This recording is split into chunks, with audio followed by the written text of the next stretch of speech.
जय गणेश।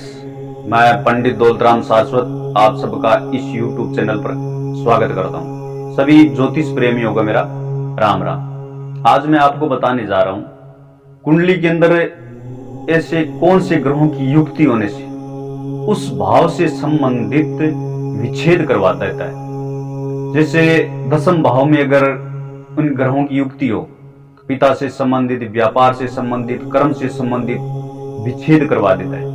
तो आइए अपने जानते हैं कि किस भाव में किन ग्रहों की युक्ति होने से उन चीजों से संबंधित विच्छेद करवा देता है। उस भाव से जो फल मिलना चाहिए उस भाव से संबंधित हमें विच्छेद करवाता है।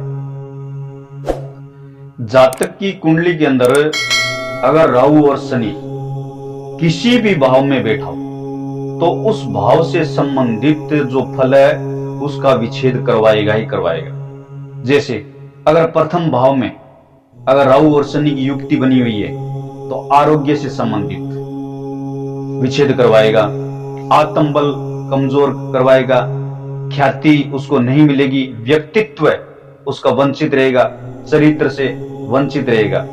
अगर राहु और शनि की लगन में करी की युक्ति हो तो अगर द्वितीय भाव में युक्ति बनी हुई है तो धन से संबंधित, कुटुंब से संबंधित, परिवार से संबंधित, मित्र से संबंधित वंचित करवाएगा, विच्छेद करवाएगा। अगर तृतीय भाव में ये युक्ति बनी हुई है तो धैर्य से संबंधित वंचित करवाएगा, भाई बहनों से संबंधित वंचित करवाएगा या दूरियां रखेगा। चतुर्थ भाव में अगर राहु और शनि की युक्ति बनी हुई है, मातृ सुख, घर से या गांव से वंचित रखेगा या गांव से दूर रखेगा। भूमि से संबंधित, भूमि होते हुए भी भूमि का लाभ नहीं ले पाएगा, वाहन होते हुए भी वाहन का लाभ नहीं ले पाएगा, या वाहन होगा ही नहीं या भूमि होगी ही नहीं। इसे ही वंचित करवाएगा ही करवाएगा, विच्छेद करवाएगा। अगर पंचम भाव में राहु और शनि की युक्ति बनी हुई है तो विद्या से संबंधित वंचित रहेगा, संतान से संबंधित या तो उसके संतान होगी नहीं, होगी तो उसको दूर रहना पड़ेगा या संतान से वंचित रहेगा। बुद्धि से संबंधित, भोजन से संबंधित, अगर भोजन अच्छा स्वादिष्ट अगर किया है तो वो उसके लिए सही नहीं रहेगा, अपाच्य रहेगा या उसको पाचन शक्ति की दवाई लेनी पड़ेगी। पेट से संबंधित उसको जूझना पड़ेगा। षष्ठम भाव में अगर यही युक्ति बनी हुई है तो मामा या ननिहाल या मित्रता से वंचित रहेगा, क्योंकि यहां पर शत्रुहंता योग बनाता है, लेकिन मित्र उसके बहुत ही कम होंगे, मैत्री भाव उसका नहीं बनेगा। सप्तम भाव में अगर राहु और शनि की युक्ति बनी हुई है, स्त्री से संबंधित तलाक होगा ही होगा, या स्त्री से संबंधित जो भी है, जैसे या दूरियां रहेगी या इन दोनों को दूर रहना पड़ेगा। भोग से संबंधित, साझेदारी से संबंधित, अगर किसी के साथ साझेदारी की है तो उसमें धोखा मिलेगा, अगर प्रेम किया है तो धोखा मिलेगा। प्रेम से संबंधित वंचित रहना पड़ेगा, साझेदारी से संबंधित वंचित रहना पड़ेगा। अष्टम भाव में राहु और शनि की युक्ति बनी हुई है तो शारीरिक सुख से वंचित रहना पड़ेगा।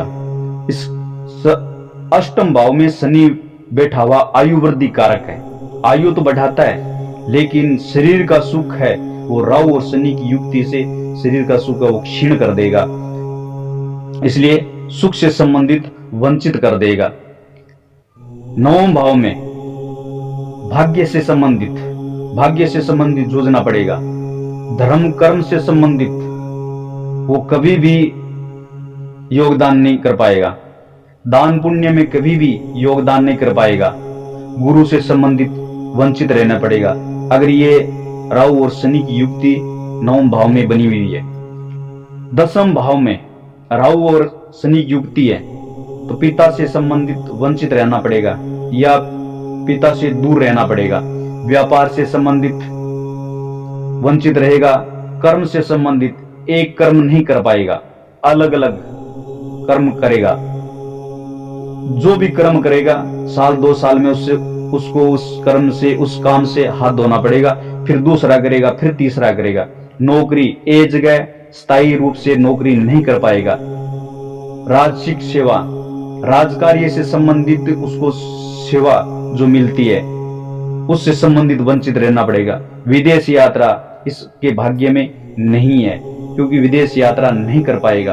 अगर यही युक्ति अगर एकादश भाव में बनी हुई है राहु और शनि की, तो आवश्यकता इसकी कभी पूर्ति नहीं होगी। धन होते हुए भी ये कभी भी अपनी आवश्यकता पूरी नहीं कर पाएगा। और यही अगर द्वादश भाव में अगर स्थिति बनी हुई है तो बाहरी स्थानों से संबंध नहीं ज्यादा रख पाएगा। बाहर के जो संबंध है उससे ज्यादा संबंध नहीं रख पाएगा। मोक्ष से संबंधित इसको हाथ धोने पड़ेगा। क्यों? आत्मघाती योग बनाता है।